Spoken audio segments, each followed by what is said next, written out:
લોકસભા અને રાજ્યસભામાં વકફ સંશોધન બિલ પસાર થઈ ચૂક્યું છે, જેને લઈને લઘુમતી સમાજમાં નારાજગી વ્યાપી રહી છે। બારડોલીમાં પૂર્વ કોર્પોરેટર અને નગર ભાજપ હોદ્દેદાર કાલુ કરીમે શેખે ભાજપના તમામ હોદ્દા પરથી રાજીનામું આપી દીધું છે। સાથે જ 3 જેટલા બૂથ પ્રમુખો દ્વારા પણ રાજીનામું ધરી દેવાયું। જિલ્લા તેમજ સંગઠનના આગેવાનોને રાજીનામું મોકલીને વકફ સંશોધન બિલને સમાજ વિરોધી ગણાવ્યું છે। હાલની પોઝિશનમાં હાલ અત્યારે બારડોલી આખા દેશની અંદરમાં જ્યારે મુસ્લિમો વિરુદ્ધનું જે માહોલ ઊભું કરવામાં આવી રહ્યું છે, એમાં અમારા વકફ બોર્ડ, વકફ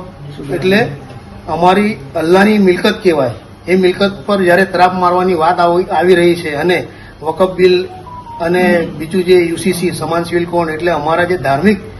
જે અમારા ગ્રંથ છે કુરાન શરીફ, એ કુરાન શરીફને કાયદાને છેડછાડ કરવામાં આવી રહી છે, ત્યારે આ બાબતથી હું ખૂબ જ દુઃખની લાગણી અનુભવું છું। અને જ્યારે પણ સમાજ દ્વારા 2 વખત આ કાયદાની વિરુદ્ધમાં આવેદનપત્ર આપવામાં આવ્યું ત્યારે પણ મેં એમાં હાજરી આપેલી હતી, પણ ગઈકાલે જ્યારે આ બિલ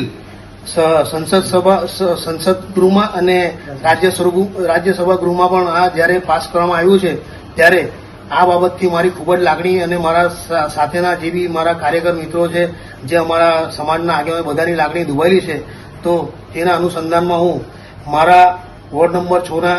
4 બૂથ પ્રમુખો જે હાલ મારી સાથે છે અને તે સિવાય બૂથ સમિતિના બધા સભ્યો જેઓની મેં સંમતિ પણ લીધી છે અને હું પોતે